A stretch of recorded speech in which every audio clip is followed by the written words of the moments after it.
Good evening, everyone. Bit of a different edition of Golden Goal today. We're talking about Fanteam, and I'm very pleased to say I'm joined by my good mate, Ben. How are you doing, mate? Good to have you on the channel. Well, I'm good, thank you.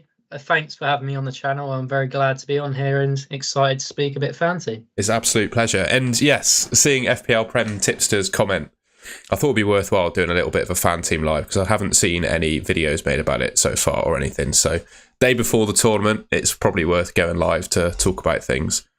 Just a bit of an overview, I guess, of what we're going to cover. I think, to be honest, Ben, it's probably wise just to go through all of the players and all of the positions, a quick scroll through to see who we like the look of. I've had a fair few questions about, are there any 4 million defenders that are play, etc. So we'll try and cover that to the best of knowledge that we've got. Ben's kindly put together a few drafts that are really good examples. I think would do you just fine if you picked any of them, to be honest. So we can talk through them. And then thank you to everyone that's asked. I'm just going to have a look now. Thank you to everyone that asked questions on Twitter. I mean, we've probably got we've got loads of questions to go through as well. So hopefully that'll serve us quite nicely in a stream. Sure. Just get the chat sorted a second. We've got Mirza in the chat who couldn't wait earlier. That's great. FPL Prem Tipster, good to see you. Good to see you, Freddie. And Donato Pizza, he's wondering if I'll show my team before every match day.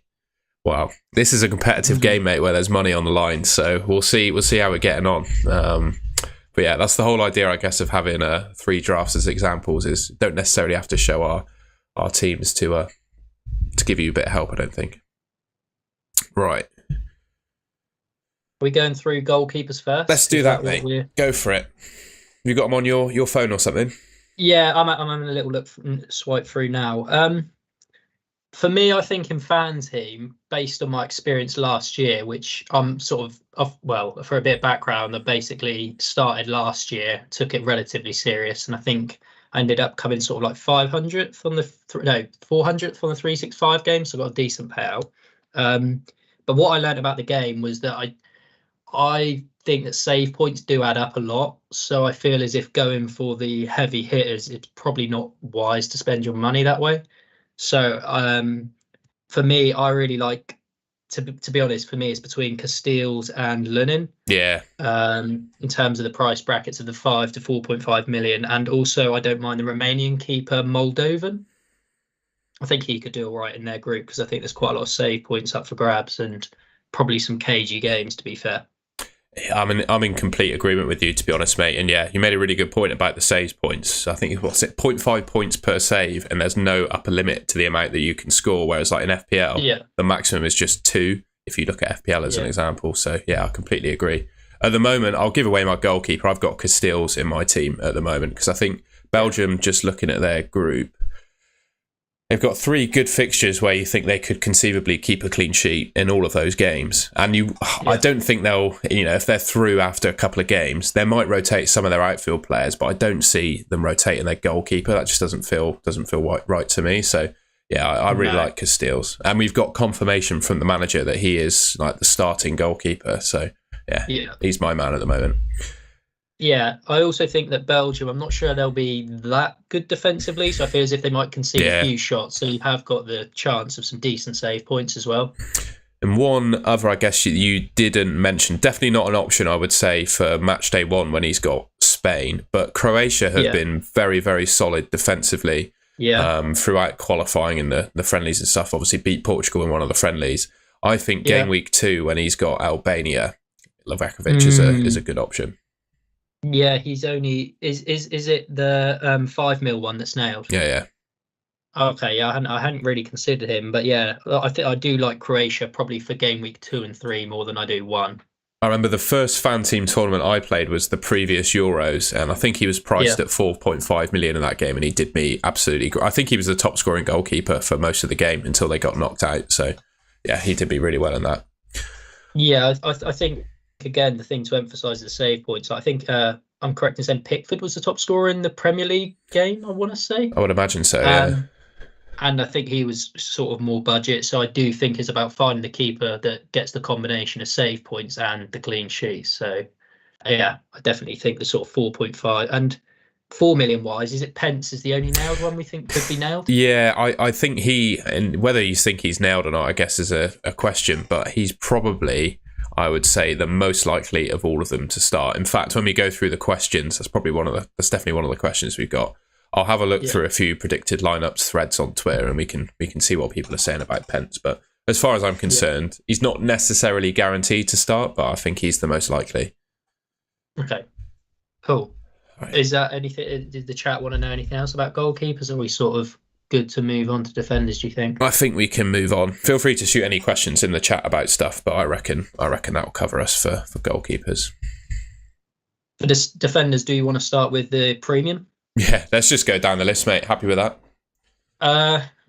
Yeah, so what are your thoughts? I mean, for me, at the two 6.5s, I prefer Cancelo and Trent to Hernandez, just because I think that France's group, I think Austria and Netherlands in the first two games are pretty tough, and I think they could concede. Yeah. Especially from what I think Austria have been one of the better teams qualifying, so I'm not too keen on Theo Hernandez.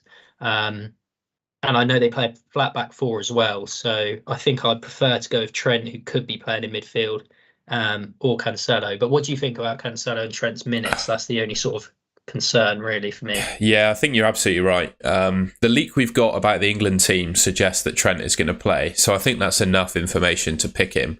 But whether or not he plays in the Denmark game, which is a slightly, I guess, tougher opposition, I guess is another question. I've got Trent at the moment in the main Euros fantasy game because he's quite a lot cheaper. I think he's only 5.5 million in that game. So it kind of makes sense. But at 6.5, it's quite annoying because Cancelo might even be rotated himself. Usually at that price, you'd want a guy that's just absolutely nailed on, wouldn't you? I think I would prefer Cancelo of the three myself, I think. Really, yeah. The thing is with Trent, like you say, with Southgate being fairly pragmatic, I can imagine if things don't quite work or he wants to go more defensive, there is a chance that he might not play Trent in the second game. But there is a chance that before the Germany deadline, I think we could get more leaks in terms of the England starting team. So that might give us more of an answer, maybe. So and I think also he may be fit for the first game, but I read on Twitter yesterday that Theo Hernandez got forced out of training with a knee injury. I don't know how serious, etc. that is, but just something to bear in mind about him. He might be carrying something. Yeah, I think if you wanting to take a more risky approach, Trent and Cancelo could be options. But I think if you're going for the safer bets, you're probably better to spend your money elsewhere potentially. But yeah, that's just my thoughts. Looking at the 6 million defenders, I'll just roll through them. Dumfries, it's really annoying that there isn't a settled right wing back for the Netherlands, isn't it?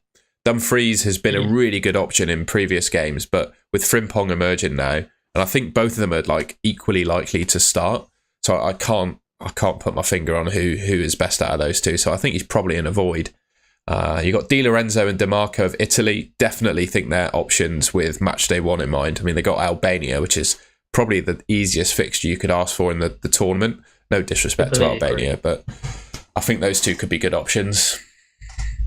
Yeah, I completely agree, mate. I think for me, DiMarco is probably the best because I think I've read in some sort of Italy lineups, and by the sounds of it, Di Lorenzo could play right centre back maybe, or if he is playing right wing back, he's not going to be quite as far forwards. So DiMarco, in terms of the odds as well, is definitely the one to go for in terms of likelihood of an attack and return, I think. Yeah. So I would favour him over Di Lorenzo unless you're wanting to go for a punt, but yeah. And like you say, I think the Netherlands is just such a risk to go for either at this stage because, like you say, you really don't know. They could be playing a fullback, they could be playing a 5-back with De Jong being out. It's just up in the air, and I'm just not sure it's worth that risk, to be honest. Looking, we got 4 or 6 million Portuguese defenders all stacked together there. Anything taking your fancy there? Not really, no, to be honest. I don't know who plays. I'm not sure if they're going to play a 5 or 4 at the back because I know in the recent friendly they did 5, but then they've done 4, so it's so hard to know. Yeah, I don't know, mate. For me, no, I'm not sold on it, but yeah, I'm not sure, mate. No, I completely agree. with you. Then we got some German defenders. To be honest, I think in this particular game, playing the main game where Mittelstadt is the minimum price, it's kind of, I guess, a bit distracting to want to pick him in this game with him being 6 million. But I still think he's pickable at 6 million. Like, I genuinely think Germany could keep 2 or 3 clean sheets in their group with Scotland, Hungary, and Switzerland in there. He's really good from an attacking perspective. I think he could be a nice option. Completely agree, mate. The thing is, like you say, our perspective is so warped from that main game. Seeing him at 4 million, you just don't want to pick him because you think it's not good value for money. But when you look at the Germany defence in terms of clean sheet odds, they are the highest for the group, and he is their most attacking defender. So it does seem like a solid pick, to be fair, and one that you could keep for all 3 games as well. In complete agreement. Just looking down the list, we got the French 6 million defenders. Any of them? I guess Koundé would be the one I'd be slightly interested in at right back, but I don't think he'll be particularly attacking. Kind of remembering what you said about Theo Hernandez and France's defence, I guess you're not totally convinced. No, I think also I would imagine that Koundé would sort of go into more of a right centre back role in the attacking phase, and I think that Theo Hernandez will be more attacking. So for me, if you are going to go France, you go for him still and spend 0.5 more. Any of the England defenders take your fancy at all? See, for me, England as an England fan, it's really hard because I've got really mixed opinions, because typically Southgate is this really pragmatic defensive coach, but with his sort of attacking talent, it kind of feels to me like we need to outscore our opponents rather than play that style of football. But I just don't know what he's going to do. Honestly, I'm not sure. I'm really unsure on it. I think I'm not even sure Trippier's nailed at left back. Stones is apparently not trained. It's all a bit of a mess, to be honest, mate. I think the one I would pick, and he's listed a little bit cheaper than the rest of them, which is a question I remember FPL Prem tipster asking me. Can't get my words out then. Is Gahey. 5.5 million. I expect him to play pretty much all the games. I think Southgate really likes him. So if you were to go for one, I'd say Gahey at 5.5. Just get the cheapest one, and that would be what I'd do. Yeah, like I say, I don't think he's the most prolific for attacking returns, what I know of. But yeah, I think if you are going to go for one, he's the most nailed and the best value for money. So yeah, either him or Trent if you want to go for the sort of attacking punt. We've got Mailer in there as well. He's a bit of a legend from previous tournaments. Super attacking left wing back for Denmark. Got Slovenia first up. I definitely think he's a really good option. Yeah, I completely agree, mate. I think they've got one of the best clean sheet odds, and he's really attacking down that right-hand side. So I do think that he will, as a spoiler, I think he probably will be in my team. Him and DeMarco are 2 of my favourite picks for the first game week, to be honest. But like you say, the only issue is England that second game. So either you're going to have a bench option, or you could play him against England, depending on how he does and how attacking he is. But I'm not convinced that I'd want to play in that second game. No, I completely agree. And that's the kind of feeling I have with the Dutch defenders as well. Obviously, Van Dijk is a good option. I think he offers a lot of threat from set pieces, and obviously is the penalty taker, as according to Koeman. But they got France in game week 2. Can you pick Van Dijk and then you just have to either transfer him or bench him for the second? Yeah, I just don't know how I feel about Van Dijk at the moment. I think there's only so many players that you can have that you're going to sort of book in a transfer or bench. So you kind of have to select which ones you think have got that best first game week. And for me, I think Italy's fixture against Albania is probably the one, to be fair. I like that idea. Looking at the Belgians, I'd say Timothy Castagna is probably the standout. Yeah. I'm just going to see, because I remember they have, is it De Kuiper, something like that? Yeah, he's 5 mil. 5 mil, starting left back for Belgium, 0.5 cheaper than the likes of Castagna and Fass. Could be a good option if you fancy a 5 million defender in there. I think the question is quite how many games he'll play in the tournament with the first choice left back. I think it's Tiarte.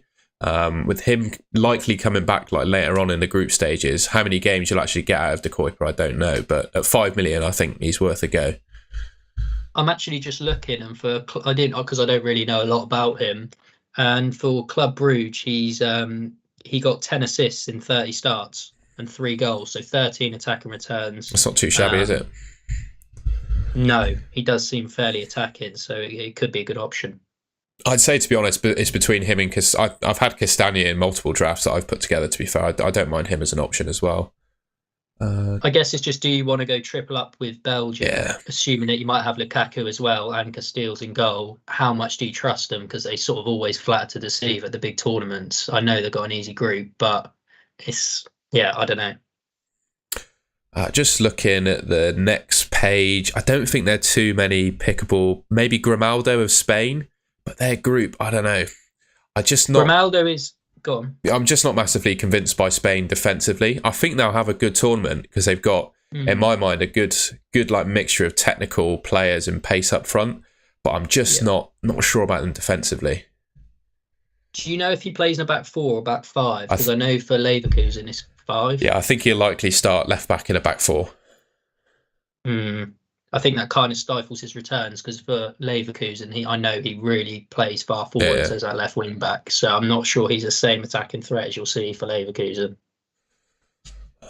I'll skip through this lot. He's probably spoken about most of them. Any on that page? I don't really fancy any of the Switzerland defenders. Anything there for you? I don't think so. That's not. They're not anything that I looked at, unless I think that Weidmer is the only one who's fairly attacking. Yeah. I don't know too much about him, but I've seen that he's let me just check. I think he might play wing back for them, and he's got a couple of good fixtures early on against Hungary and Scotland. So if you're going to go there, I think he'd probably be the one. I'll just keep going while you do that. On this page, I reckon I really like the thought of playing Guardiola match day 2. I've got him in my team at the moment, just sitting on my bench, ready to get through that Spain game. And then I really like his chances match day 2 against Albania. And then I don't know. I don't think they beat Spain, which means they'll still be playing for it game week 3, and he probably plays against Italy. And I reckon they could keep a clean sheet against Italy. You know. Yeah. The thing is this is what I was this is something that I'm quite unsure of, and I think that could really change the sort of game. Is game week 3 having players who have got something to play for and not getting people who are just going to cameo off the bench, and that's kind of the balance that you need to find. And it's so hard to say until the games kick off what teams are going to do. Yeah, absolutely. A few 5 million Italian defenders. Is it Buongiorno? That's like good morning or something, isn't it, in Italian as well? He's 5 million. I think he's going to start with the injuries that Italy have in defence. So we mentioned obviously DeMarco as the guy that's probably the best, but if you want the cheapest you can go for Italian defender, I think Buongiorno at 5 million is probably the guy. Is he the right centre back? Yeah, I think he'll be on the right of the 3. Yeah, that's what the predicted lineups I've seen have got him at. Right. Yeah, I mean, it is an option, but again, it's how many transfers do you want to book in, assuming that you're going to take him out next week? That's the issue. No, quite right. We've just spoken about De Kuiper. I'm not sure I'll be picking any Albanian defenders. Don't know about you. No, mate, I don't think so. I think they'll probably concede the most, them or Georgia. If I was a betting man, I think that's what I'd say. So we'll skip over those then. Please do shout in the chat if you've got any Albanian or Georgian defenders that you fancy picking. 4.5. Just looking through, maybe some Romanian defenders. Who have they got? They've got Ukraine and Slovakia in their group, so a couple of fixtures that could be good for them. Yeah, I guess it's a lot of people are sort of siding with Ukraine to come second, but I think if you look, it's actually quite close. So I guess it's who do you back, Romania or Ukraine, to keep the clean sheets in them 2 games? I don't know what you think, but I'm not too familiar with how both teams are. But I think it's sort of between them 2 teams in that group as to who's going to keep the 2 clean sheets. Yeah, I'd agree with you. I'd say for me, my standout 4.5 is Konoplia of Ukraine at the moment. He's the one I've gone for, just because he's pretty much guaranteed to start and just feels like the most attacking of all of those options. And I would also say you have to, I think Kirkez might not be too bad for Hungary as well. The Germany fixture aside, I think they're going to be pretty like defensively strong. And he's going to be quite attacking, playing left wing back. So I think he could be a good option as well. Yeah, which game? So he's got Scotland in the last game, so he definitely could be a decent bench option because more than likely they'll have a lot to play for in that last game. So I think he plays as quite an attacking wing back as well for them. So I think definitely if you're looking for a bench option or someone to come in for game week 3, I think he'd be a really good option. And then I think the rest, no disrespect, is going through a little bit of fodder, to be honest. Yeah. So there are a couple of... We'll have a look at Ajeti, because he's suggested by Fanteam that he's going to play. And there's a Romanian defender who's suggested as well. But I think on all of the predicted lineups I've seen, there's a Czech Republic defender who I've gone for. What's his name? Oh, yeah. Ranak. There you go. I'm pretty sure the H must be silent or something. He's the one that I think at 4 million, personally at 4 million, is the most likely to play. Not an ideal team or an ideal fixture first up, but I do think he's probably going to play. Yeah, I think I've got him in sort of some of the drafts you'll see. I think I've put him in there. Is he... second game, you could play him if he's going to play, but I'm not sure. I guess you're best to see in the first game how they line up against Portugal, and maybe you could think about him against Georgia, because it's not a bad fixture. Do you know if he's a fullback or centre-back? I think he's a centre-back. I think he's a central centre-back, is how he plays in a 3. Right, okay, yeah. So not exactly, not very exciting, but yeah, I think he's most likely to play. Yeah, I don't know. Does anyone know in the chat any other 4 million players that they think may or may not feature? Someone said Burka, who I'm just going to have a look for a Burka. Is he 4 million? Burka. Oh, he's Romanian, but 4.5. Ah, okay. Yeah. I think that probably covers us for defenders. And just in general, before we move on position, are you kind of, in all of the drafts you've made so far, are they kind of stuck in the same formation? Or have you got a mixture of like 4-3 at the back? See, it was interesting. I had this conversation yesterday, I think. I did put them all in the 3 at the back, because I just think, as we'll come on to the forwards, there's 4 big forwards, in my opinion. And I don't think you can really afford to go without that front 3. And the thing is with Fanteam, knowing the midfielders, they score so many points because they've got so many avenues for points. I think it's hard to not go for a 3-4-3. Yeah, completely agree. Yeah, the midfielders are great because you get the 90-minute points if you pick 90-minute men, shots on target, clean sheet, like a bonus point for a clean sheet. There's just, yeah, like you say, so many routes to points for midfielders in this game. I was originally starting with a 4 at the back, but then, yeah, instantly moved to a 3 when I just thought, all of these midfielders are going to outscore my defenders. Yeah, I think it's tempting to go for the defenders because there is so many that are really attacking for their international teams. But yeah, like you say, I think the points will just swing with the midfielders. So you're probably more safe to go 4 in the midfield. Should we, on the midfielders then, just looking at the page, the page one, the big hitters, who are the standouts for you out of that lot? Who would you be picking? So a lot of the big hitters are obviously from England, and I don't know if there's sort of some bias towards England in the game. But for me, I'm just not convinced that England are going to score that many in the first 2 games against Serbia and Denmark. Yeah, I don't have a single England player in my team at the moment. Really? Yeah, that does feel quite bold. I mean, if anyone you're going to go for England, the value seems to be with Bellingham for me, because I think he'll play in the 10 more than likely, and he's cheaper than the others, and I think he's probably going to play full 90s, whereas I could see Foden and Saka potentially getting rotated for Palmer and Gordon. So yeah, for me, if you're going to go down the England route, you go for Bellingham. And then for me, it's France. I don't really like anyone aside from Mbappe, just because of their group difficulty for the first 2 games. So then that leaves Fernandes and De Bruyne. Now, Fernandes, I don't know what you think, but I think there's quite an interesting sort of dilemma around what will happen between the dynamic with him and Ronaldo and how they'll impact one another. I don't know what you think about that. It's always the way with that national team, I think.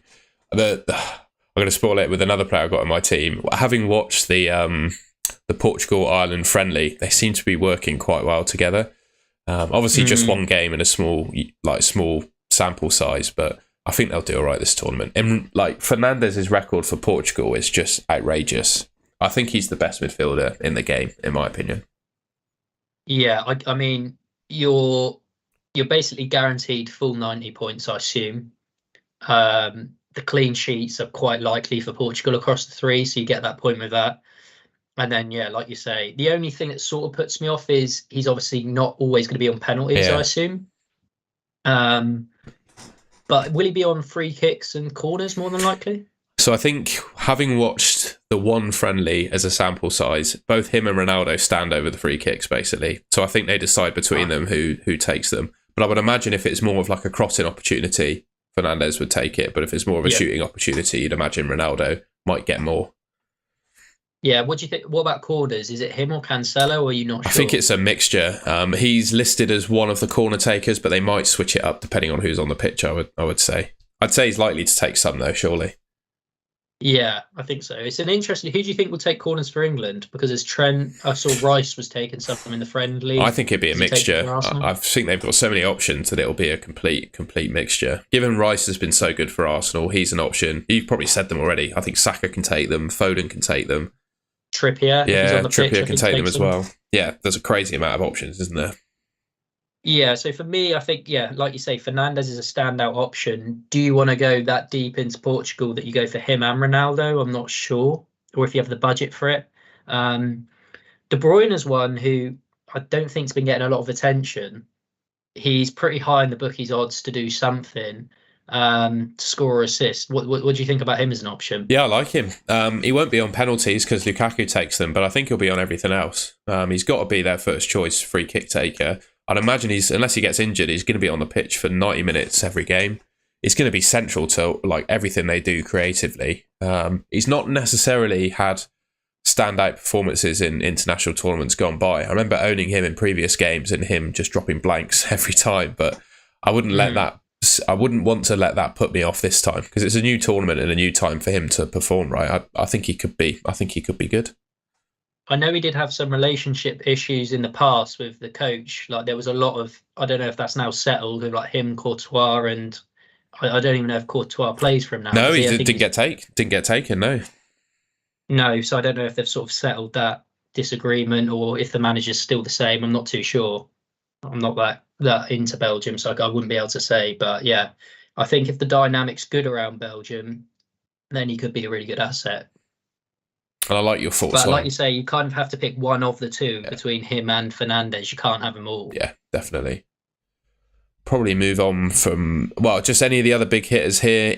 Chiesa could be decent at 8 million for Italy, particularly with that first fixture in mind. I think he's going to be the penalty taker.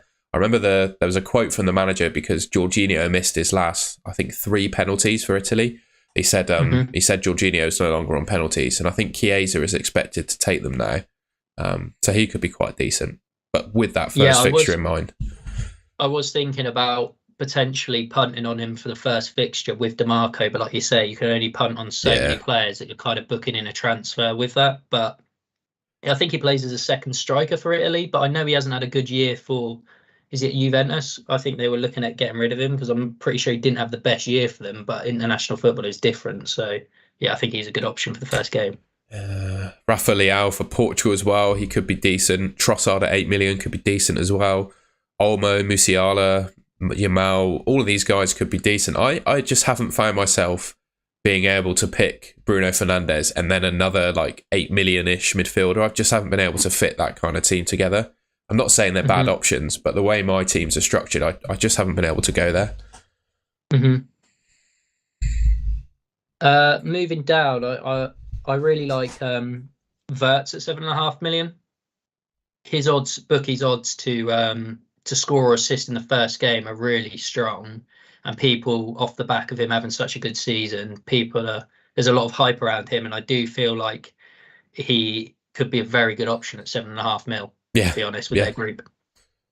I think my favourite player that I'm looking at on this page is probably Szoboszlai of Hungary. Not that I don't think he needs too much introduction, but I think he's going to be an absolute Fanteam darling, to be honest. He's going to, apart from maybe clean sheets, Hungary might be quite solid defensively, but he's going to get, in my mind, loads of shots. He's on penalties, free kicks, going to be 90-minute man every game. I think he's probably the best player, in my opinion, on this page.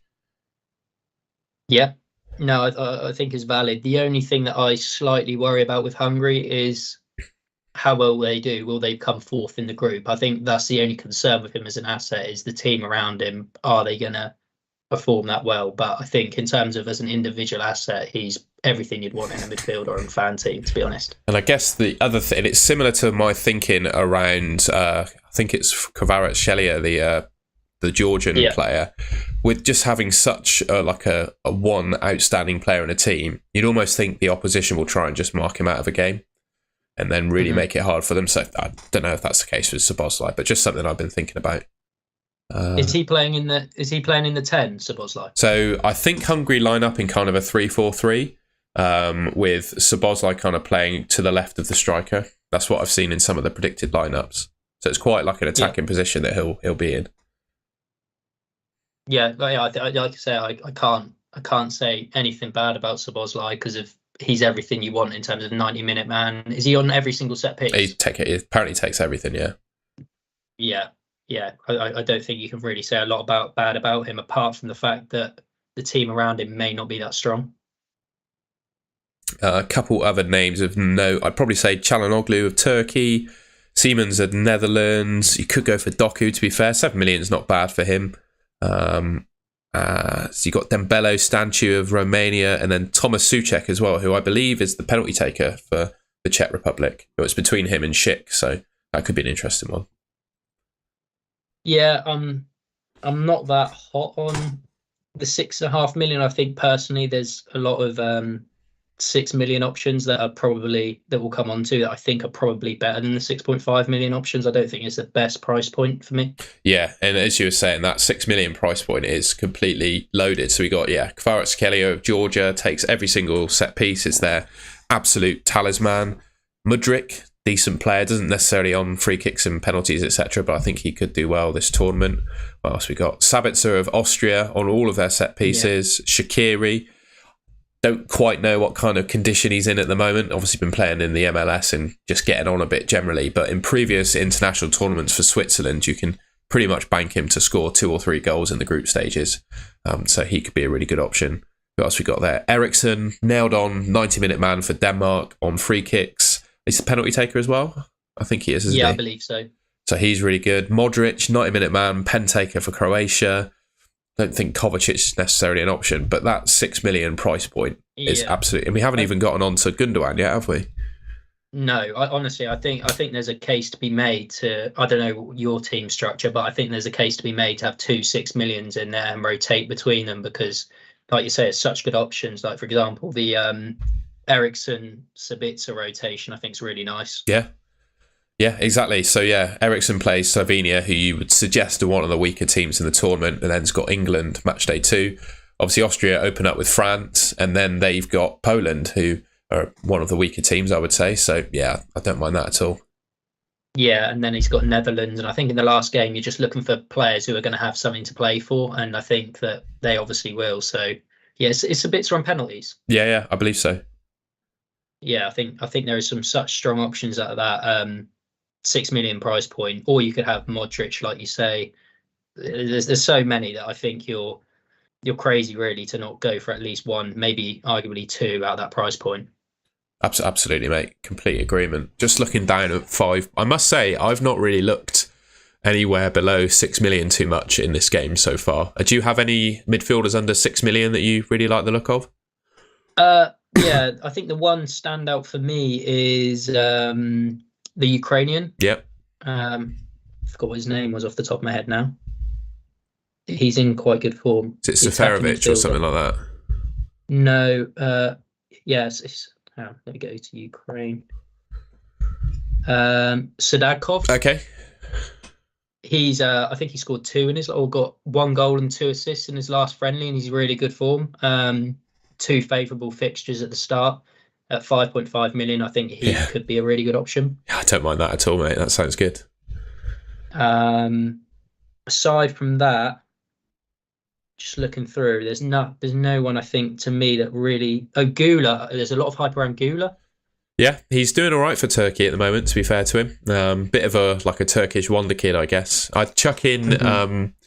I try not to say reindeers because I don't think that's how you pronounce it. But the Netherlands midfielder who's now Frankie de Jong is out of the tournament injured. I think he's going to get good minutes and has got a decent amount of attacking returns when he's played for the Netherlands. So I think he could be pretty decent as well. Another one I'd like to shout is Pedri for Spain. I think the manager said that he wanted to play him in an attacking role or more of an attacking role for Spain, and he scored. I think he scored the other night potentially. The only thing that puts me off in his fixtures, but I think his minutes will be good, and I think he'll be attacking. So I think he's a really good enabler as well. Yeah, I really like that, mate. Just quickly scroll through the rest of them, and then we've got 8 pages of 5 million midfielders. We've got Jorginho in there, but like I said, he's probably not on penalties anymore. And then most of them, Vitinha could be pretty decent, to be fair, at 5 million. A bit more. He's not necessarily a defensive midfielder. He's playing in like the midfield 3 for Portugal, but I think he's a pretty decent player and could do quite well. The only issue is, do you think, like, I don't really like to go for players who I'm not 100% sure are going to be nailed and get that 90 minute, like you kind of want to go for that 90-minute point. So I think, to me, my sort of criteria on Fanteam is, will they have a chance of playing 90 minutes? Will their team keep clean sheets? And has he got set pieces, really? And because, like, I think you mentioned before that, is it set pieces in international football? Yeah, it depends on the tournament you look at. I kind of cheated with that stat, but in the 2018 World Cup, I think 42% of goals came from set pieces. And it's usually between sort of 30 and 40% of international goals stem from set pieces. So it's a useful thing to have. Yeah, I completely agree, mate. I think even if you look at the Premier League season last year, I keep referencing that because it's quite a good sample size. Players like Rice and players on set pieces who you think are pretty defensive midfielders, they've really come up the scoring system come the end of the season. So I think going for 90-minute men who are in good teams with good fixtures who are on set pieces is just definitely the way to go. Yeah, absolutely, mate. I think the final thing to say on midfielders, just looking at the 4.5 million category, do you have any? Yeah. There are definitely some starters at the minimum price midfielders category, which is nice. Do you have any particular favourites? So I think the 3 who I know nailed is that Elsnik from Slovenia, is it, or Slovakia? One of the 2. Right. Brozovic from Croatia, and Provod from Czech Republic. I think they're the 3 that are nailed. And for me, it depends really if you're going to look to start them and rotate them in, or if you're just looking for them to sit on the bench. But I think Brozovic is a decent option against Albania if you really do have to play him, because he'll probably get a clean sheet. He'll probably play 90 minutes. He might get an attack in return if you're lucky. So I feel as if he's a good option, to be fair. Yeah, that's where I'm going at the moment. I'm just playing it nice and safe on Brozovic, who I think will probably play all of the games. I like that. Are you planning on playing him in the second game, or he's just there if I need him? I think I would say if I needed to play someone, I think is his name Schranz. He plays for Slovakia. He, I believe, is the starting left or right winger for Slovakia. And with Ukraine and Romania, match day 2 and 3, he could be all right if you desperately needed to play a 4.5 million midfielder. But for me, I think I'm going to play it safe. Just go for Brozovic, because you just got to think he's going to play. Yeah, I hadn't looked at that Schranz. Has he got sort of good attacking potential, or are you not really too? I just looked at his position and thought he'd looked quite attacking. Doesn't necessarily mean anything, but I saw he was starting in the front 3 for them, so that looked quite exciting.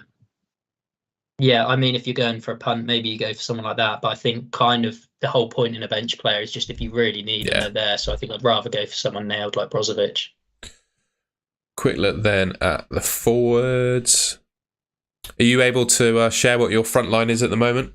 I'm happy to share mine if you're. Don't worry about it. I can share mine. I mean, to me, I'm still undecided, and it could all change. 3 of the big 4 of Mbappe, Kane, Ronaldo, and Lukaku, and I'm really unsure, to be honest. I think the Ronaldo, I wasn't really that keen on Ronaldo, but since seeing the other day, it's hard to not go for him when you know that he's going to be on penalties. You know he's hungry to score goals, and they've got an easy group. I think for me, I'm probably going to go Mbappe, Ronaldo, and Lukaku. Yeah. And I'm thinking maybe rotate Kane and Lukaku maybe later on in the tournament when Belgium are probably less likely to go as far. And England, you'd think if they won their group, would have a favourable round of 16 fixture. So I think for me, maybe it's Mbappe, Ronaldo, and Lukaku, but I'm not set on that right now. I think I'm in agreement with you, and I don't necessarily think Ronaldo is a better player than Kane, but just because Kane drops deeper for England, I think particularly against the teams that sit deep, I think he will do that. I just think Ronaldo's going to score more goals during the group stages, to be honest. I just think he's going to get on the end of more chances and score more goals. Don't think he's a better player, but I just think he's going to score more goals. The thing is, it's all sort of, I think it all stems down to how well do you think England are going to do, or it does for me as to what I do with their assets, because like I say, I'm just not that sure in the first two games we're going to blow the teams away, because I can see him playing a really low block. Yeah. And like you say, if Kane drops deep, he's probably, like, their goals could come from anywhere through the midfield. So I think when Ronaldo's in a football team, it's hard to look past him because most of the goals just come to him. Absolutely. He's a bit of a ball, or I don't know, maybe ball hog's the wrong word, but he's the centre of attention in a football match, isn't he? So, are there any of the cheaper ones that strike your fancy? I know I haven't really considered him in this game, but Havertz is, when you look at the goal scoring odds table, he's up pretty high. Yes, he's quite expensive at 9.5, but if you want to be quite different, I don't think many people are going to own Havertz. Just looking at the other guys and how expensive they are, if you really want to go different, I think Havertz could be a good option. I think it's just hard to go with him when you've got Gundogan at 6 million on penalties, and you've got the likes of Wirtz, who are such exciting midfield options that I think it doesn't really leave room for Havertz. And when you think that Lukaku's only 0.5 more as a penalty taker, I'm just not sure that you can go to Havertz, because I think their goals might be quite widely distributed amongst their team as well. So yeah, I'm not that keen on anyone aside from the big four, to be fair. If I was going to go for a punt though in the first game, I feel like Scamacca could be a good one at 6 million against Albania. That is dirt cheap, isn't it? Yeah, I like that. But then the thing is, you've got to sort of change your whole team structure and constantly booking transfers for a forward, which I'm just not that keen on. No, that's fair enough. I'd also say Memphis Depay always seems to perform really well for the Netherlands. And I know the manager has been quoted saying that Van Dijk is the penalty taker, but historically Depay has taken penalties for the Netherlands. And I don't know if there's a case where they've played in the same team and there's been a penalty and one player has taken it over the other since that quote has been said. So I don't know, just a feeling that he could, I think he'll take some free kicks as well. He's just a really good player for the Netherlands. I think he could have a decent tournament. Yeah, I think he's a good option, especially for the first game against Poland. I think Poland could be one of the weaker teams in the tournament, to be fair. So I don't mind it, but I just think it's the whole team structure thing, really, that it just messes it up if you don't go for three of the big four. Yeah, and for what it's worth, I've not picked a team without three of those big four in it so far. Do you what do you think about captaincy for the first game week? Are you between them three forwards? Oh, 100%. At the moment, I'm Mbappe captain, Ronaldo vice. That's my thinking. I think, to be honest, I think I captain Mbappe every time. Really? Maybe not against. I guess not against the Netherlands. I think Netherlands have quite a solid defence, to be fair, and they might try and mark him out of the game. Lukaku could be decent against Romania, couldn't he? Who's Ronaldo got? Ronaldo's got Turkey. Kane, who's he got? He's got Denmark, hasn't he? Yeah, maybe match week 2 is the time to go different. But I think Mbappe is going to be the top scorer in the tournament for my 2 cents.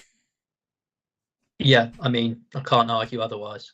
I really can't. The only thing I would say, he's got a slightly harder group. So for that second game, that would be the one where I'd possibly go against him, I think. But yeah, I think that's the main reason with Kane. You think that potentially there's a chance we don't blow away Serbia, we don't blow away Denmark, and then the third game, maybe he rotates Kane. I'm just not sure he's the best option. No, I agree.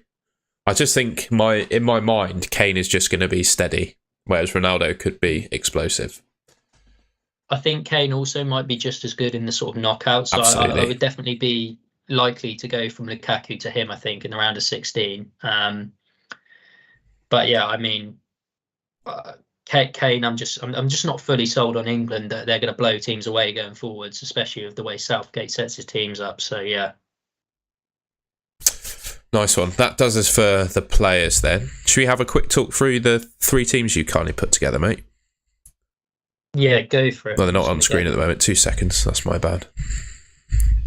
Have we got any sort of questions in the chat that you want to go through, or nothing in particular? Yeah, we had a couple. So Chloe Blakely's asking, she wants to know what your YouTube is so she can subscribe to you if you have a YouTube.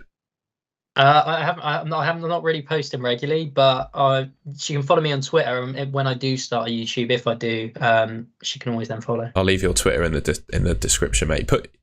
Is it at Ben Alden _ on Twitter? I believe so, yeah. I'll put that in there. Put that in the chat now for her. Is there anything else? What are your opinions on Trent? We kind of already covered that. She also mentioned that the Czech goalkeeper is a 4 million starter. Something to bear in mind. The Czech goalkeeper? Yeah.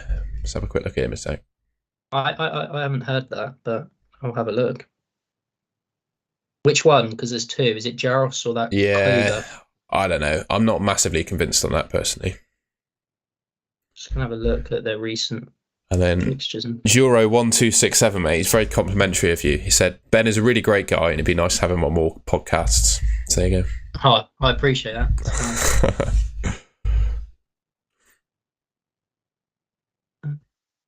I'm not sure about that Czech Republic. No, I don't trust it myself. No, sorry to shoot you down a bit, Chloe, but yeah, I don't trust it myself. I think Pence is the one for Austria if you're going to pick a 4 million.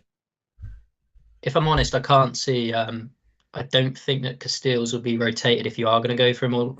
I saw something about Ukraine and Lunin, though, or some keeper rotation. I don't know what that was all about. I remember there being a bit of a doubt as to whether he was first choice as well. I think he is, but there was a little bit of doubt when just remember when the fantasy games got launched, a few people were saying that he wasn't necessarily nailed. Right. Okay. Yeah. I think for me, a bit of a spoil. I think Casteels is. I'm finding it hard to not go with him, I think. So we got on screen at the moment a few drafts that Ben put together for us. Again, not necessarily talk about his specific team, but looking at the teams you've got here, mate, I think all three of these would do people nicely if they were to pick them. Anything in particular you wanted to talk through about them at all? Which have you got all three up? All three on screen, mate. Feel free to just go for it if you like. I mean, I think we've covered a lot of the players, and it's just sort of the team structure and the price point, really. I think the 3-4-3 is probably the optimal option for the formation, and going hot on them sort of mid-price midfielders as well. It's just which one do you choose? And then three of the big four. I think that's the sort of template, and probably for a good reason, to be honest, because I think it is the strongest setup to have. Yeah, and certainly in the couple of like fan team group chats and conversations I've had, I guess without many YouTube videos, it's been hard to guess what the template in inverted commas is. But I think this is kind of what most people will be going for. I think a team that looks like this with 3 or 4 of these players pretty much locked in. I think I don't think you can see the player ownership percentage right now. Not until it starts. So no one really has a clue, but it'll be quite interesting when it does start. I think when the team's locked in, you'll be able to see. I think people mentioned that it's quite UK dominant, the game. So I feel as if a lot of people might be quite hot on the England assets. That's just an assumption I'm making. But yeah, I don't know how you feel the template will end up looking. I think it looks something similar to the team you've got on the left. Which one's that? Sorry, the Fernandez, Szoboszlai, Gundogan, Gula midfield. Yeah, and Lunin. Yeah. I think that's pretty much what a lot of people's teams will look like. Yeah.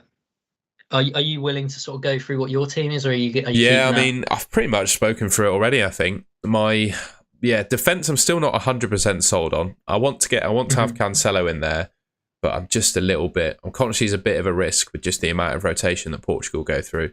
I definitely don't want Van Dijk in my team. Whilst I think he's a good option, I don't want a player in there. I'm already going to have DeMarco, I think, so I don't want Van Dijk in there, who I'm also going to use a transfer on. So I think I'm going to risk it and go without. And then, to be honest, my midfield, pretty much similar to the team on the left. I'm still decided I'm going to have 2 6 million mids alongside Szoboszlai. I'm just deciding who I want alongside Gundogan.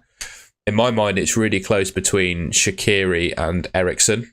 And I just don't know who I'm going to pick out of the two of them yet. And then up front, I've got Mbappe, Ronaldo, Lukaku.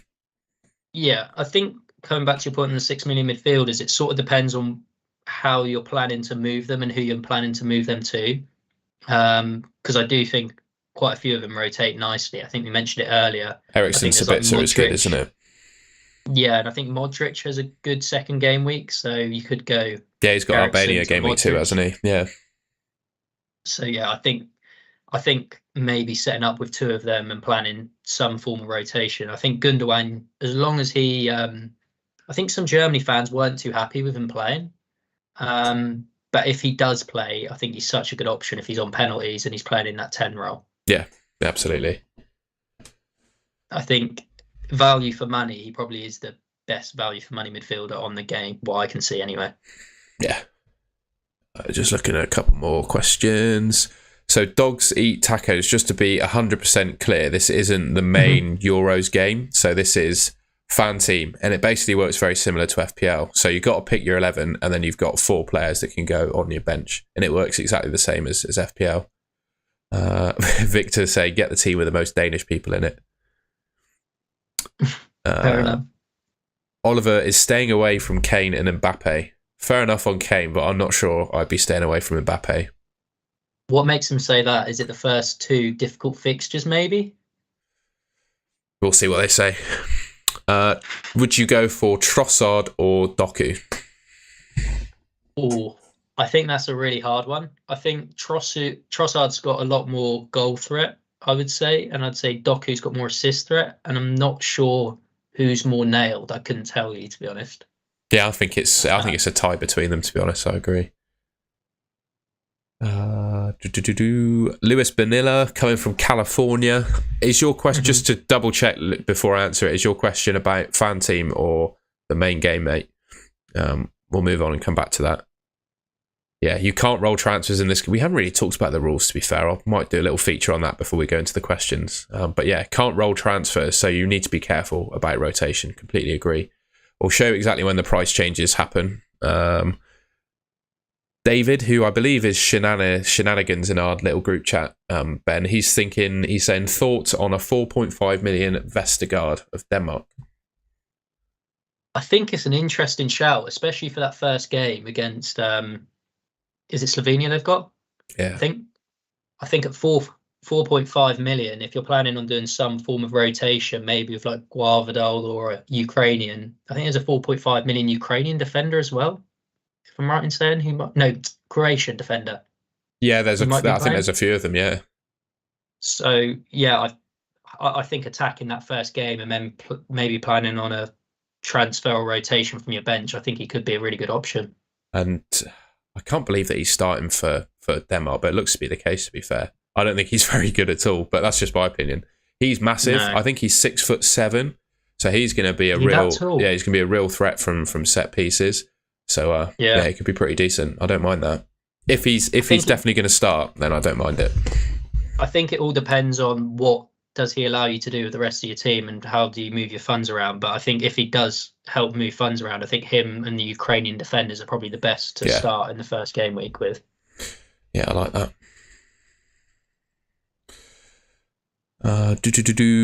Chloe's asking, what are your chip strategies? Well, there's only one chip in this one, isn't there? But what are you thinking of using when are you thinking of using your wild card? Yeah, I don't think we've really gone through sort of the whole rules or we just went straight into it, didn't we? Yeah. For me, it's kind of pointless doing it in the group, I want to say, because if you're doing it in game week 3, you're then stuck with what's likely to be sort of the mid-tier teams who have a lot to play for in the round of 16. So you're probably not going to be able to then field a good team for the round of 16. So I think that's kind of off the cards.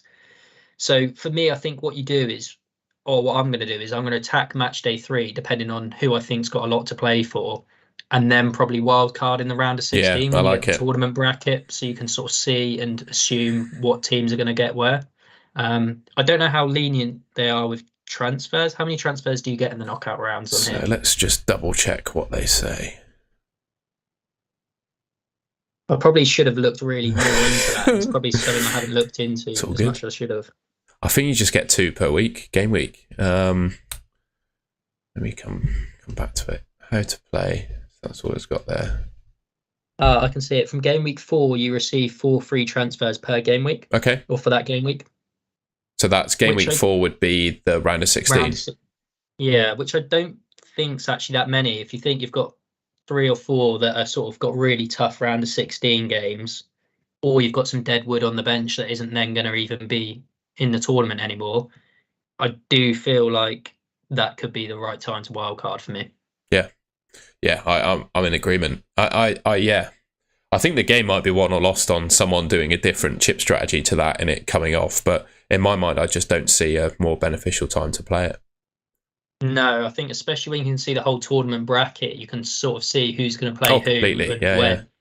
So I just think it's hard to not have that strategy, at least as far as I'm aware, unless anyone thinks anything else. And then just, I guess the other thing is in terms of scoring as well, the big differences for me between, like, I guess more traditional fantasy games, Fanteam rewards players or get the scoring up. So you get rewarded basically for midfielders, I guess, are probably the best players in this because they get an extra point if they play 90 minutes, which I guess you might not think adds up all that much, but it does. It really is worth something. And they also get points for shots on targets as well, don't they? Yeah. So you get shot on target points for defenders, midfielders, and forwards, I believe. Yeah, 0.4 for a midfielder and forward, 0.6 for a defender, and then one point for a goalkeeper. But they really do add up. I'm not sure why they've got that on there. The 1 point for the goalkeeper. I don't think that ever happens, does it? But you think of, like, I was saying Szoboszlai as an example. Like, if he racks up 3, 4, or 5 shots a game, that's a couple of points, which could be really good for him. That's basically as much as an assist, right? Yeah. I think you do find that you want midfielders who are going to have shots, who are on the set pieces, who play the whole game, who have good clean sheet odds. I think that's what you got to look for from a midfielder. And I think at the 6 million, 7 million price bracket, there's a lot of them options. So I think, like I say, I think that is the sort of place to go with your funds. Yeah. I do think that also the top scoring keeper will probably be one that saves a penalty, you'd assume, in a group game or two, because there's quite a lot of points for that. Yeah, 5 points for saving a pen. And the saves points in Fanteam, because there's no upper limit to it, like even picking what you would think is not an ideal goalkeeper, like, for example, the Romanian guy, even if he doesn't keep a clean sheet, he will probably make over 5 or so saves a game, which could still be worth 3 or 4 points. 100%. I think if you looked at the scoring in the Premier League game, there was like the Luton Town keeper. I think Kaminsky did really well. Just racked up the saves. 4 million. But even a goalkeeper like Raya, who kept a clean sheet, Luton could have conceded, and he still could have got just as many points as him. So I definitely think that you should be distributing your funds quite low on the goalkeeper, to be honest. Yeah, completely agree. Got a couple more questions in the chat.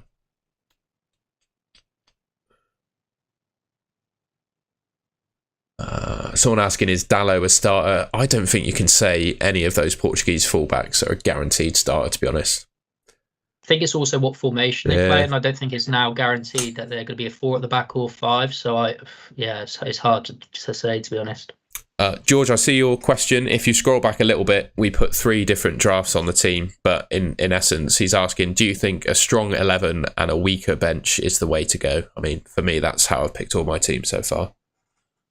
Yeah, I think maybe you want bench cover for the last game you could be thinking about, like a hungry defender maybe, or maybe a 4. There's quite a good few 4.5s, but I don't think I'd be spending more than 1 million extra on a defender from the minimum price unless I was planning on starting them in the game, to be honest. Yeah, I agree. 2 seconds, I'll just change this background on this page. I realised they're all the same image. There we go. Should you have a look at some questions that we had on Twitter then? That probably let's go. Let's crack through them. Just get my phone out. There's too many screens and stuff to share. Yeah, no, you're fine. Right. First question from Ollie Paul. Is it better to spread your risk in defence, or are block defences as useful in this format as others? We're likely to have back threes in the end once subs come in. Yeah, do you like the idea of block defences? I guess is probably the main takeaway from that question. By block defences, does he mean as in 3 or 4 at the back, or does he mean defenders that are just going to keep clean sheet? What does he mean exactly? Sorry, so I think block defences in terms of fantasy football is having multiple players from the same team in defence. So like a block Belgian defence would be like 3 Belgian defenders or whatever. No, I don't think it's really necessary because I think you can rotate defenders based on attacking certain fixtures, I and agree. you've only obviously got two transfers. Um, what defense would you maybe block defense on? I'm not really sure. That's what I was trying to think as well. Maybe Ukraine because they've got some nice cheap options, but ultimately, like the defenses that I'd want to bank on, I'd also want to pick attacking players from those teams. So I think it'd be quite Yeah, tough for me to do it. I don't know if anyone in the I, chat's got an idea of a block defense they'd want to pick, but for me, I'm not sure I'd go that way. I think there's enough good defenders that have not only good fixtures but are really attacking threats. Like I think the best for the first game week are probably the Danish wing back that Mahaley. I'm not sure how you Yeah, pronounce it. Mailer, yeah. Demarco and probably a Trent or Cancelo, I'd say, are the best or the highest upside options in that first Yeah. game, or maybe a middle stat for Germany. So I'm not sure that you need to do the block defense, or I personally wouldn't go down that route. We've had a couple of other questions that have been asked that we've answered already. We've got best 4 million defender. I'd probably say, who did we have? We had the Czech guy, didn't we? Yes, What was his it was name? Czech. Haranic Yeah, or him. Hranak. He's on my screen at the moment. We'll go for, say he's probably, well, my favourite. Sounds like yours too. And then who you captain in game week 1? I mean, be Mbappe for me, I think. Uh, I think I think for me it's between the front three, and if I'm honest, I don't think there's a lot in it. I think it could go either way. I think all of them are similar odds for scoring. They're all on penalties. They'll all probably play 90 minutes. Um, I think Mbappe will probably be the most captained, if I had to guess. Maybe Kane, with the bias of English players playing, but I think you could go for Lukaku, Ronaldo, or Mbappe, and it would serve you well. Yeah, completely agree. Just seeing if I had any more questions. I remember FPL Prem Tipster asked me one the other day. I think we kind of covered it just by going through all the players, but he said a useful thing to think about and point out is players that are playing for their respective nations that are priced a lot cheaper than other options in their position, if that makes sense. So I think we covered Gahey, who's a little bit cheaper than the rest of the England defenders, Yeah. who's going to start, and then the Buongiorno, the Italian defender, who's a little bit cheaper than the rest of them, who's going to start as well. Yeah. I think those are my two ones that I can remember. You'd probably say Gundogan in midfield Yeah, in that's a good terms point. of much cheaper than Musiala, even Wirtz. Bellingham is the cheapest of the midfield options for England. If you would go there, I'd probably say that. Do you think he'll play in the 10? How do you think England Yeah, I will line do. up? I do. I think he'll do Foden on the left, Bellingham in the 10, Saka on the right, and Trent and Rice in midfield. It wouldn't be how I'd do it, but I think that's how Southgate. He's given him the number 10 shirt in the squad, hasn't he? So I think that's. Okay, yeah. I think that's Yeah, I sort think of if you're going to go for an England midfielder, I think it's got to be Bellingham for me. Yeah, fair enough. Just see if we had a few more questions coming in the chat. Inacio at Portugal, Christensen and De Kuiper. Do you think they start all three? Mate, honestly, I think it's really hard to say that any player in this game is going to play all 3 games. Inacio at Portugal, I probably wouldn't say so. Christensen, I think he's Danish, isn't he? He probably plays. I'd say that's probably quite likely, though. I think the sort of mid teams that you expect to come second or third in the group, who are going to have something to play for in the third game, you could probably bank that they're more likely to play the third game. Someone like Ericsson, I would assume, will play the third game, but it all depends on the way the results go, to be honest, as to what teams will do, I think. Yeah, absolutely. And then De Kuiper, mate, I remember hearing that the first choice Belgian left back is due to be back either the last fixture of the group stages or for the round of 16. So yeah, take with that information what you will, I guess. But yeah, I don't mind him having been pointed out as an option, having seen his attacking threat for Club Bruges. I actually think that he could. I know for the main game he's a pretty good option at 4.5, but I think there's an argument for it. I guess it's just whether or not most people will have Lukaku and Castells, or maybe I do anyway. So it's just whether or not you want to triple up on that Belgium team. We got Joe, who's struggling for his last midfielder spot. He's got Saka, Fernandes, McTominay, and Wirtz so far.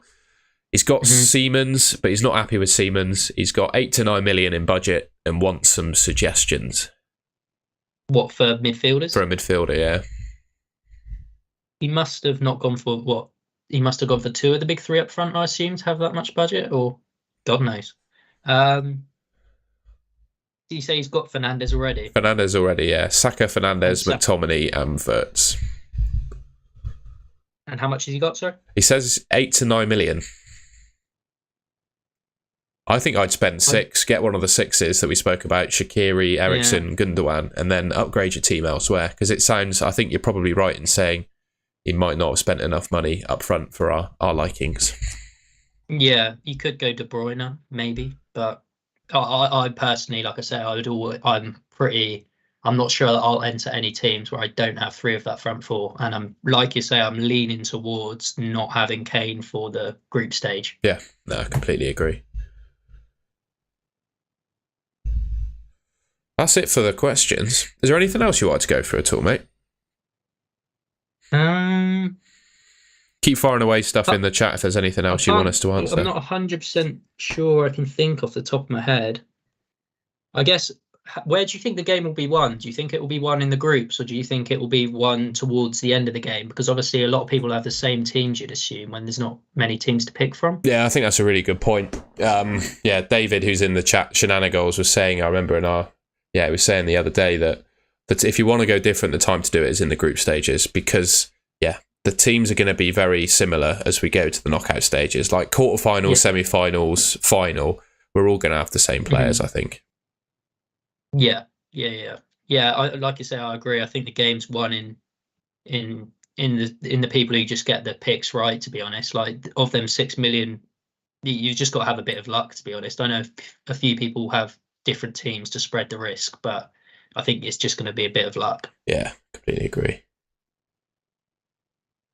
It's also a short form, obviously, game, so it is. There's going to be it is going to be a luck thing, because you can't sort of guarantee that over a long period you're going to, like you say, you've probably got 4 game weeks really where the game's decided. Come the quarterfinals, semis, and finals, everyone's going to have the same teams, same captain. So I think, like you say, I think the game is really decided in the first 4 game weeks. And one thing I guess we didn't speak about as well for new players, it probably says in the game, actually, I'll just go back to the main screen in Fanteam just to see how many entries we can get in each game. Because the beauty of Fanteam is that you can enter multiple teams and hedge your bets. So if we just have a look, because this game is available on Fanteam and also bet365.com. The website's just frozen a second. That's good timing. I'll just refresh it. Is it 30 in the main game? Because I know a lot of people have entered 30 teams. Is it 30? I'm just looking.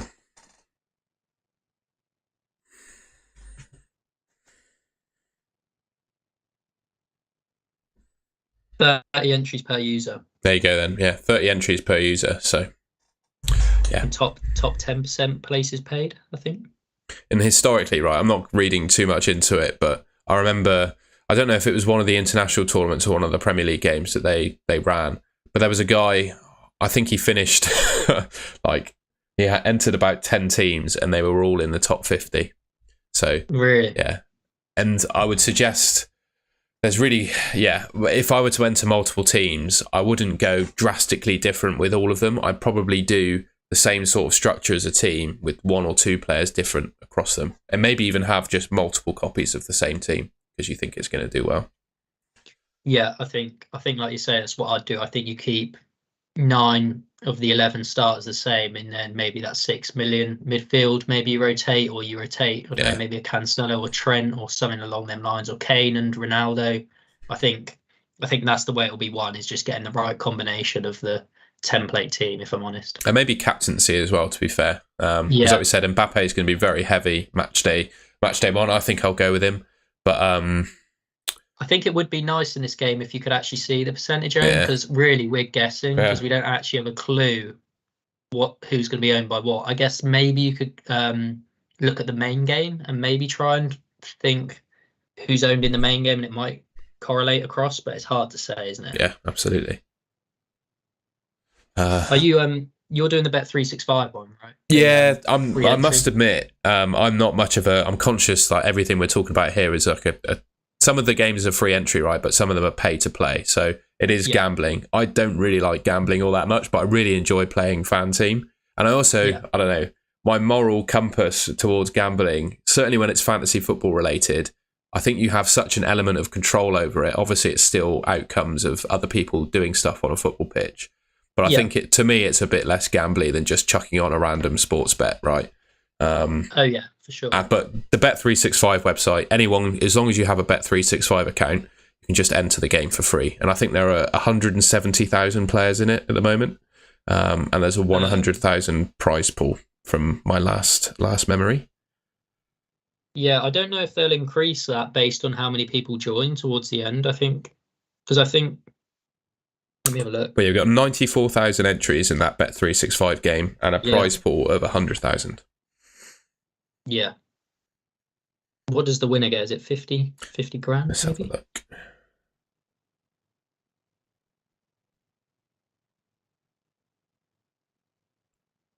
Prizes. First place gets 20k, rank 2 gets 10k, third 5k, fourth 2.5k, fifth 1.5k, 6th to 10th gets a grand, 11th to 20th gets 400 quid, 21st to 40th 200, and then it goes down. And then if you finish 201st or lower, you get £20 free bet, basically. And then the prizes decrease right on the way until 15,000th, where you get a £1 free bet. Yeah. Yes, it's I think it's going to be much harder. I did quite well in the Bet365 free game, but I feel as if this will be a lot more on luck and it will be quite difficult. And I don't think there'll be a lot of points separating a lot of places as well. Yeah, absolutely. I completely agree. So yeah, just got a couple more things in the chat. The guy was saying that the guy I mentioned that finished like within the top 20 with about 10 teams, I think he worked out he won over £400,000 playing Fanteam that year. It's just really insane, isn't it? And final couple more questions. David asks, who are your top 3 captains this week in order, if you'd put them in order? If I had to put them in order, oof. My gut would say Mbappe, then Ronaldo, then Lukaku, I think. Yeah, I was going to say exactly the same. But I would say that I wouldn't be surprised if one midfielder outscores all of them just because the midfielder points. If one of them gets a goal and an assist, let's say, clean sheet, 90 minutes, they'll probably outscore. Yeah. Even if they get a hat-trick type thing. So a midfielder has got a really high upside on the game, so they could outscore, but I just wouldn't want to put my money on any of them because I'm not too sure. No, completely agree. I really like that team, Chloe. I've just seen that in the chat. I don't know if you play the daily fantasy games. Ben, do you play any of those, the daily fantasy games? It's just too much for me, I'm afraid. No, I don't. I did last year. I did some of the free tickets for Bet365 each week, but I didn't do it the whole time. So no, I'm not that hot on it. Cool. I think we'll leave it there. That's all of the questions, and I can't really think of anything else I want to talk about. Any other topics you think we've missed? We've run through the rules, haven't we, completely to anyone? Yeah, we could probably do a quick summary of them if it's worthwhile. We should have done that. I should have done that at the start of the video, really. Yeah, probably should have, yeah. I'm just trying to load it up on my screen. Have you got it ready to go? Feel free to crack on. Yeah, I've got the general tournament details. Over 7 game weeks, so you probably should have noted that it's different to the normal Euros game in the sense you can't just use your subs, can you? And your captain is your captain, and that's that. So there's no rotation like the main game. And you can't roll transfers either, which you can do in the usual sort of Premier League season. So I don't think booking in a transfer, at least one transfer of the two in the group stage, is that much of a risk, and I think that's something that I'll be doing. Yep. And then just the one wild card thing, like we said, and when we'd use it's probably the round of 16. Oh yeah, that was something I was going to say. In the future game weeks, you can own up to more of the same teams players. So from the round of 16, you can have 4. From game week 5, you can have 4 players from the same team, which would be the quarterfinal. From game week 6, which would be the semi-final, you can have 6 players from each from one team, and in the final, it's 8 from the same team. So that obviously increases the more the tournament goes on. Yeah, it'd be quite interesting if an underdog team like gets their way to the semi-finals or something. Yeah, well, you did your prediction video, and I actually happen to quite strongly agree with 90% of that, to be honest, in terms of the knockout. I would be very surprised if it wasn't the four who you suggested in the semi-final. Yeah, I think I said Germany, Portugal, France, and England. If all of those teams win their group, I think they get all the way to the semis in my mind. Yeah, I completely agree. Where do you think England? You said you think they'll lose in the semis to France. I think right? we'll get France in the semis and just not have enough defensively to beat France. That's my opinion. Yeah, I'm under the same impression, to be honest. I'm trying to, because I've seen. I don't know if you saw like the Adidas video they did about Bellingham today, but I get the feeling it's World Cups when I was a lot younger used to be this kind of level of hype of expectation behind England, but like the previous few tournaments, the expectation's been a bit. I don't know, it just felt a bit lower. And this time it's really cranked up again. I try and set my expectations as low as possible, so I get surprised by a good England performance as opposed to let down. Yeah, same as me. But I just there's a funny feeling that I think that we might struggle in them first two games especially against the low block of Serbia. Yeah. I'm just not convinced that. I know you can't read too much into friendlies, but I think the last 5 games have been so poor. Pretty drab, haven't they? Yeah. And it's quite worrying because you'd think there'd be the games that they'd sort of turn the heat up before a major tournament. So, and then with the injuries and stuff as well, I'm just not convinced. Yeah, no, I agree with you. But you said you haven't got one England player in your draft, right? Yeah, it's simply, I don't think they will score as many points as the players that I've picked. I think, they'll probably get through their group, but I think Ronaldo scores more goals than Kane does during the group, so I went with him. And yes, I think Jude's a good option, but I think Bruno's better, so I went for Bruno. And then I thought spreading my funds across like 7 million and 6 million midfielders was the way to do it. Yeah. So that's the way I've gone. Were you not tempted by Trent? I was tempted by Trent. I am definitely in the main game where he's only 5.5 million. But in this one where he's 6.5, I think there's a real chance that he only plays the first game. And in that case, not so sure. Yeah, I think if you're booking in a transfer of the likes of, say, DeMarco and then maybe one other, or even just an injury occurs, it's hard to maybe go for the risk of having Trent as well. I wonder, I haven't really even thought about taking hits in this game. Obviously, it's a -4 cost. I guess when it comes to like match day 3, it might be worthwhile. Whether like the winner takes any hits or anything will be interesting, I guess. Yeah, I hadn't even really thought of the notion of hits, to be fair. Yeah, you make a good point. Do you think that there'll be sort of any team leaks or any ideas going into match day 3 of what teams may or may not rotate? I think we'll have a good idea, to be honest. I remember in the last Euros, one thing I always remember is that Italy had a really strong first game.